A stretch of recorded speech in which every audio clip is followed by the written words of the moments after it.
Good morning. देखो अपन देख रहे थे जीवों में जनन, तो अपन ने देखा कौन सा जनन, अलैंगिक जनन। अलैंगिक जनन, इसको फिर से रिकॉल कर लेते हैं। अलैंगिक जनन पादपों में देखते हैं। पादपों में अलैंगिक जनन को क्या बोलते हैं? कायिक जनन भी बोलते हैं। कायिक जनन भी पादपों में अलैंगिक जनन को क्या बोलेंगे? कायिक जनन। अर्थात जड़, तना और पत्ती,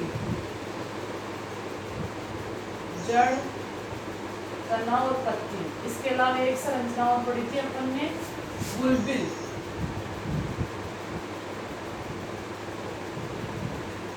बुलबिल तो पादप के जड़, तना या पत्ती से नए पादप के निर्माण होने की प्रक्रिया को क्या कहेंगे अपन? कायिक जनन। इसे अलैंगिक जनन भी कहते हैं। ये किस से हो सकता है? जड़ से हो सकता है, तने से हो सकता है, पत्ती से होती है, और एक कायिक संरचना होती है जिनको अपन बोलते हैं बुलबिल। इनके द्वारा भी क्या हो सकता है? कायिक जनन। ठीक है। जो जंतु होते हैं, निम्न कोटि के जंतु, निम्न कोटि के जंतु जैसे आपके हाइड्रा है, अमीबा है, प्रोटोजोआ के जंतु है, ठीक है, पोरीफेरा के जंतु है, वो भी क्या करते हैं? कई विधियों का उपयोग करके अलैंगिक जनन करते हैं। जैसे मुकुलन है, द्विविभाजन है, इसके अलावा बहुविखंडन है, ठीक है, जेम्यूल का निर्माण है। इनके द्वारा क्या कर सकते हैं? आपके अलैंगिक जनन। तो अपन अलैंगिक जनन को देख चुके हैं। जड़ से, जैसे आपके शकरकंद है, उसमें जड़ के द्वारा क्या होता है? अलैंगिक जनन होता है। आपने उसकी जड़ों को काट निकाला, वहां से जमीन में ग्रो किया, नए पादप का निर्माण हो गया। तने के बहुत सारे एग्जाम्पल थे, जैसे आलू है, अदरक है, अरबी है, हल्दी है, ये सब तने। पत्ती किस में देखा था तने? एक तो था आपके ब्रायोफिल्म या पत्थर चट्टा और बिगोनिया। बुलबिल किस में होता है? अगेव। बुलबिल किस में होता है? अगेव में होता है। ठीक है, इसको अपने डायग्राम से देखा था। निम्न कोटि में किसने देखा था? हाइड्रा देखा था, अमीबा देखा था, ठीक है। इसके अलावा जो आपके मलेरिया कारक होते हैं, मलेरिया पैरासाइट होते हैं, उसमें क्या होता है? आपका बहुविखंडन। प्लेनेरिया देखा था, जिसमें क्या होता है? रीजनरेशन या पुनरुद्भव। इसके द्वारा क्या होता है? आपका अलैंगिक जनन। आज अपन बात करेंगे लैंगिक जनन की। अब देखो, लैंगिक जनन के लिए मुख्य क्या होना जरूरी है, तो आज अपन विस्तार से देखेंगे आपका लैंगिक जनन। लैंगिक जनन में आप जानते हो दो लिंगों की आवश्यकता होगी, एक या कह सकते हैं दो युग्मकों की आवश्यकता होगी। तो आज देखेंगे लैंगिक जनन। अगर इसकी परिभाषा देखना चाहे, लैंगिक जनन से तात्पर्य है जब जनन में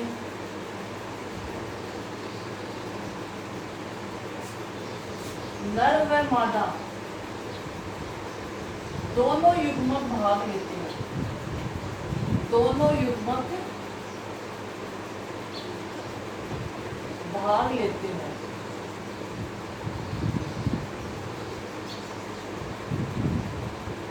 तो उसे क्या कहेंगे अपन? लैंगिक जनन। अब देखो, नर युग्मक भी होगा और आपका मादा युग्मक भी होगा, ये दोनों मिलके क्या करेंगे? आपके नए जीव का निर्माण करेंगे।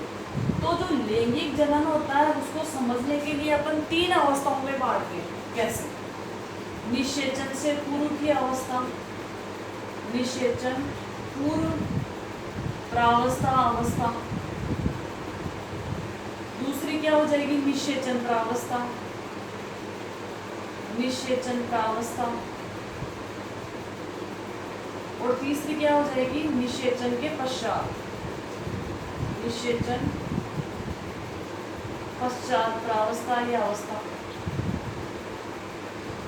तो लैंगिक जनन को समझने के लिए तीन उप प्रावस्थाओं में बांटा गया, जिसे निषेचन पूर्व, मतलब कोई भी प्राणी अगर लैंगिक जनन करता है तो निषेचन से पूर्व क्या क्या घटनाएं घटित होगी, निषेचन में क्या होगा, कैसे निषेचन होगा, निषेचन के पश्चात क्या क्या घटनाएं होगी, वो सारा किसमें पढ़ेंगे अपन?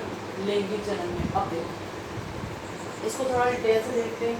सबसे पहले निषेचन पूर्व प्रावस्था, अर्थात निषेचन से पहले क्या क्या होगा। जैसे यहाँ की युवा अवस्था आएगी, जैसे आपकी क्या आएगी? युवा अवस्था,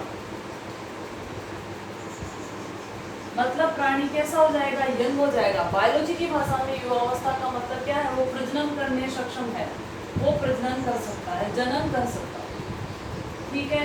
अब कोई भी प्राणी है, जंतु है पादप वो प्रजनन करेगा तो उसमें क्या क्या होना जरूरी है? सबसे पहले निषेचन प्रावस्था में क्या होगा?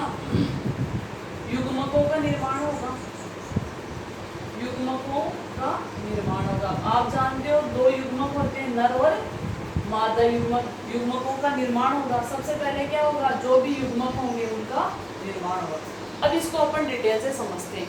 देखो, लैंगिक जनन, जब जनन में नर व मादा दोनों युग्मक भाग लेते हैं, ठीक है। इसको तीन प्रावस्था में बांटा, निषेचन पूर्व प्रावस्था, निषेचन प्रावस्था, निषेचन पश्चात प्रावस्था। अब निषेचन प्रावस्था में क्या होगा?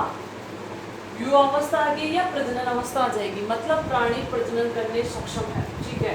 प्रजनन करने से करना, अगर वो कोई प्राणी प्रजनन कर रहा है, कोई पादप प्रजनन कर रहा है, कोई जंतु प्रजनन कर रहा है, तो सबसे पहले क्या होगा? उसमें युग्मकों का निर्माण होगा। क्या होगा आपका? युग्मकों का निर्माण। अब इसको अपन विस्तार से देखते हैं। युग्मक दो प्रकार के होते हैं, नर युग्मक और मादा युग्मक। युग्मक कितने प्रकार के होते हैं? दो प्रकार के होते हैं, नर युग्मक होगा और एक मादा युग्मक। तो सबसे पहले देखते हैं युग्मक निर्माण की प्रक्रिया।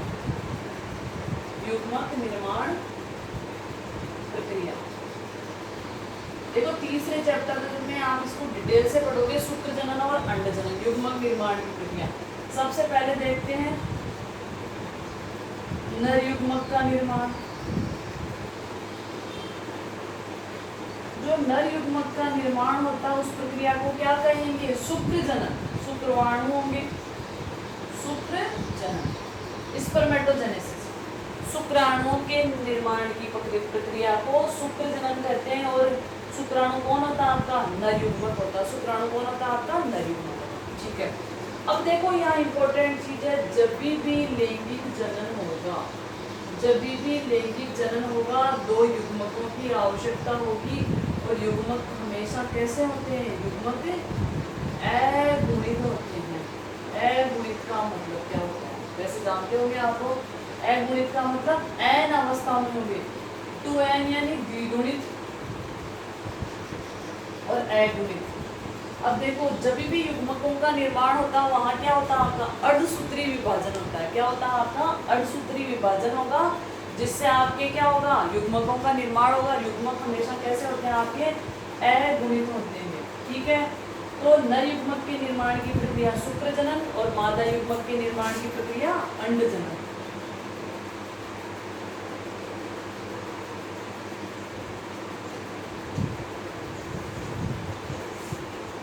इसको क्या बोलेंगे? अंड जनन, मतलब अंडों के निर्माण की प्रक्रिया क्या हो जाएगी? अंड जनन, ठीक है। और अंडा भी कैसा होता है आपका? अगुणित होता है, ठीक है। तो शुक्राणु और अंडाणु दोनों कैसे होंगे आपके? अगुणित। अभी यहाँ कुछ चीजें समझने वाली है। नर युग्मक, नर युग्मक हमेशा आकार में छोटा होता है, ठीक है। ये शुक्राणु आपका और ये क्या आपका? अंडाणु। नर युग्मक आकार में हमेशा छोटा होता है, इसका कारण क्या है? क्योंकि नर युग्मक को गति करके मादा युग्मक के पास पहुंचना होता है। जैसे परागकण, जो कौन सा भाग है? परागकण कौन सा भाग है आपके? नर भाग है।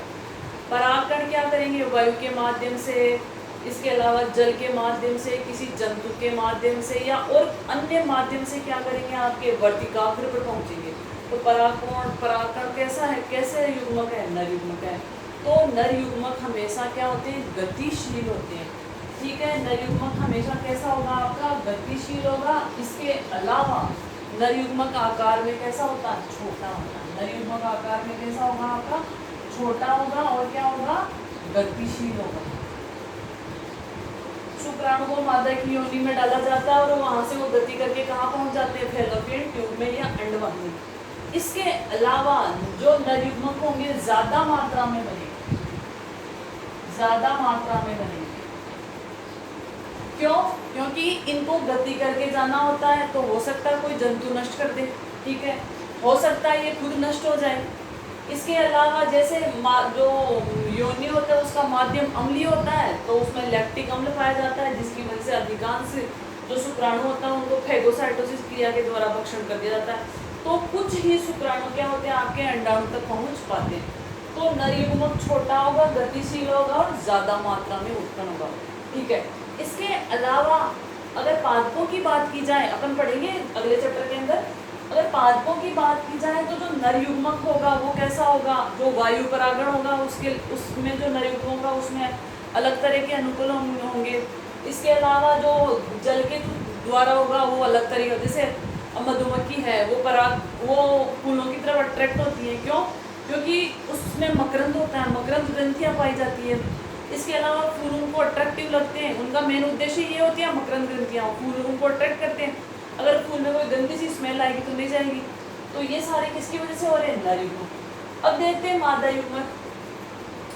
मादा युग्मक मात्रा में या संख्या में कम बनेंगे, कम संख्या में बनते हैं, कम संख्या में बनते हैं।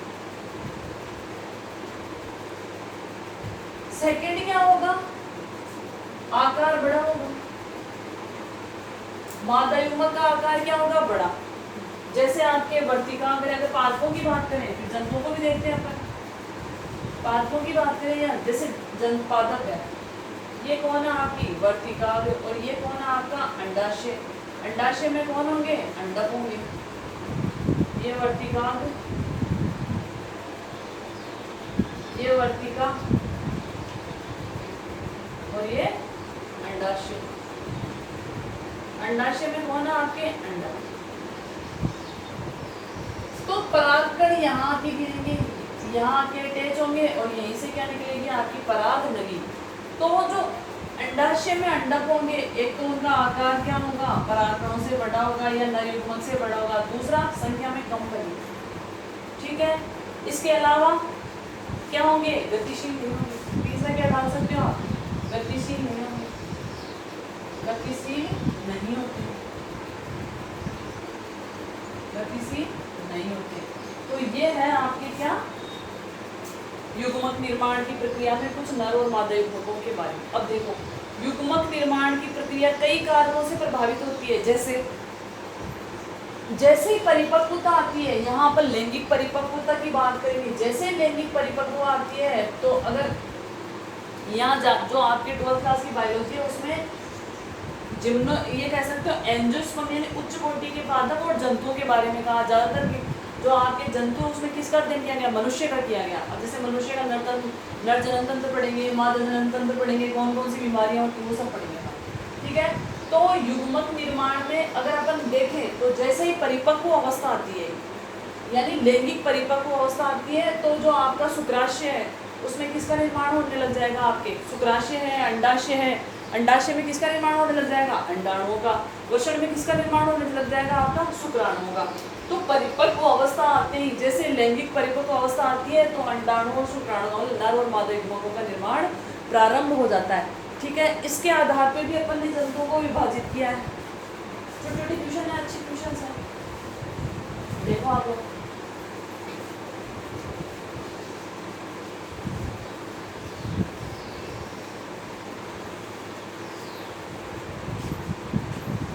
उभयलिंगी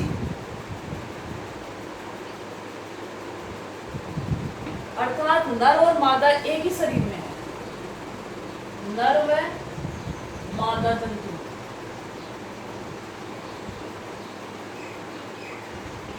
एक ही शरीर में उपस्थित है।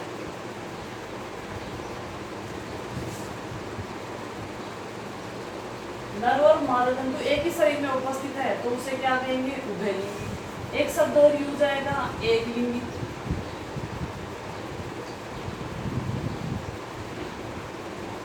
नर व मादा युग्मक अलग अलग शरीर में हो तो उसे क्या कहेंगे अपन? एक लिंगी। अब देखो, उभयलिंगी होगा, ठीक है, जैसे केंचुआ है। केंचुआ कैसा है? उभयलिंगी है। फिर भी इसमें क्या होता है? परनिषेचन होता है, क्रॉस फर्टिलाइजेशन होता है। क्या होता है आपका? परनिषेचन होता है। एक लिंगी होने के बावजूद भी क्या होता है? इसमें परनिषेचन होता है, क्रॉस फर्टिलाइजेशन होता है। सॉरी, उभयलिंगी होने के बावजूद एक लिंगी में क्या होगा? नर अलग होगा, मादा अलग होगी। ठीक है। एक शब्द और उपयोग करता है, लैंगिक द्विरूपता। ये सब 11th का टॉपिक है, लैंगिक द्विरूपता। इसका मतलब क्या होगा? नर व मादा प्राणी को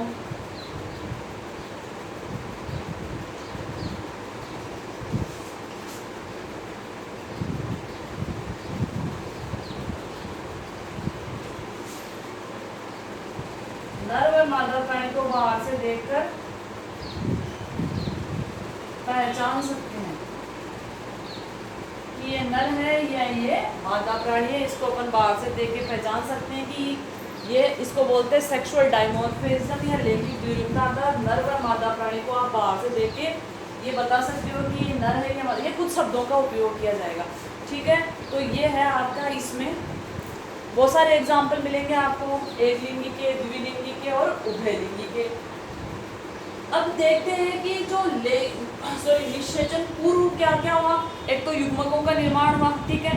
दूसरा क्या हुआ, युग्मकों की क्या क्या विशेषता हुई, शुक्र जनन की क्रिया हुई और अंड जनन की क्रिया हुई।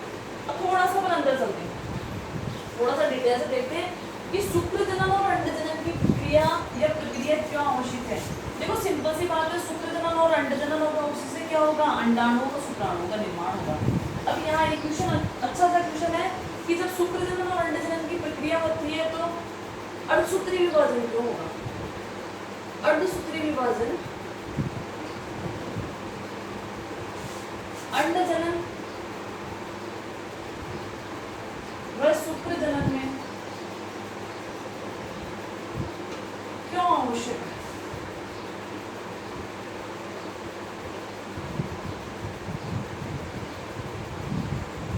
अब देखो, अपन जानते हैं अपने शरीर में गुणसूत्र कितने होते हैं, मनुष्य में 2n बराबर 46।